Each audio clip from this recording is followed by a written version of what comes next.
ain't going away. They told me I was wrong, but look at my ass today. Da da da da da da da da da da da da.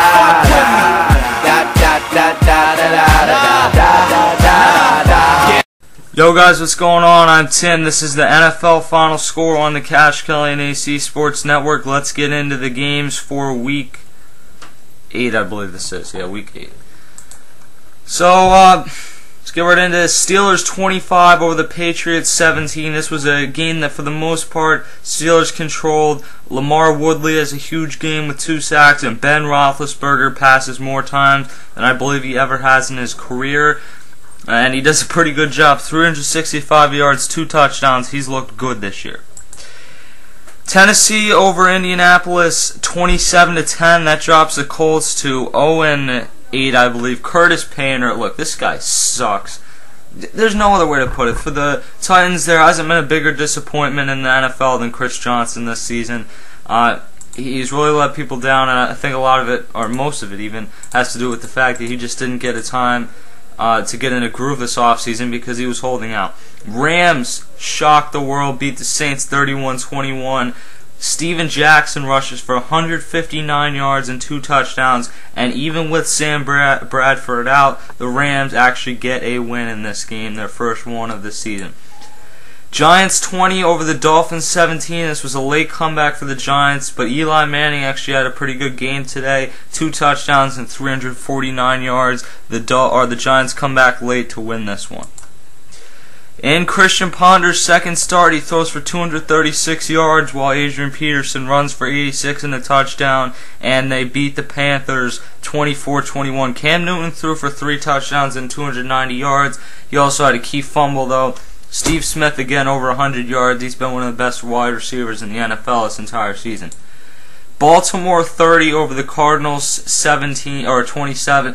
The Cardinals were smoking them the entire game, and Ravens came back.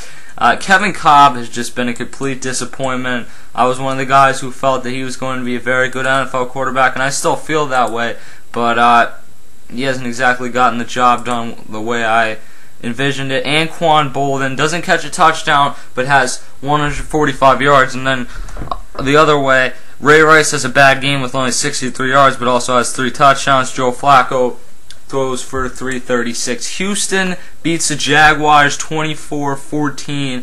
Matt Schaub is a nice game, throwing for 225 yards and a touchdown. Maurice Jones-Drew has been another running back who struggled this year. I would know, he's on my fantasy team. Thankfully, he's not my number 1 guy. In Toronto, up north, Bills just smoked the Redskins from the first whistle, 23-0. Ryan Fitzpatrick, paid man now, 2 touchdowns, 262 yards. The Redskins are coming back to earth. I don't know how else to phrase that. Denver 45, or losing 45-10 to the Lions. Matt Stafford, despite being injured and was questionable for this game, he plays, throws for 267 yards and 3 touchdowns. Calvin Johnson, Megatron, with 125 yards and a touchdown. And the other way, Tim Tebow has another bad game, and I mean, I don't hate Tim Tebow. Everyone's saying that, oh, just because you dislike Tim Tebow, and I don't dislike Tim Tebow, I would like to see Tim Tebow do good, because I like athletes to have the drive the way this guy does.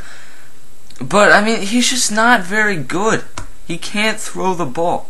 And when you play quarterback in the NFL, that's kind of important. You can't get the ball out quick enough. 45-10 shows it. Last week they got lucky and the Dolphins choked that game away. But the bottom line, the Dolphins should have won that game last week. I mean, he has moments of brilliance, but I think that's the best you're ever going to see out of Tim Tebow, is the moments, not a full game to a full season to a full career. I just don't see it out of Tim Tebow. Niners win again, 22-10 over the Browns. Alex Smith throws for 177 yards. Frank Gore, one of my favorite running backs in the NFL, with 134 yards in this game. Just a great job. And one game, I'm making this video a little early because I want to go watch the pregame for the Eagles game. 27-12, Bengals will beat the Seahawks. So Tavares Jackson's actually going over 300 yards in this game, but The Bengals are getting the job done. They have had a really easy schedule. Both the Ohio teams have had easy schedules this year. That is your Week 8 recap. I think it's Week 8. If I'm wrong about that, I apologize, but I believe it is Week 8. I'm Tim. I'll see you guys later.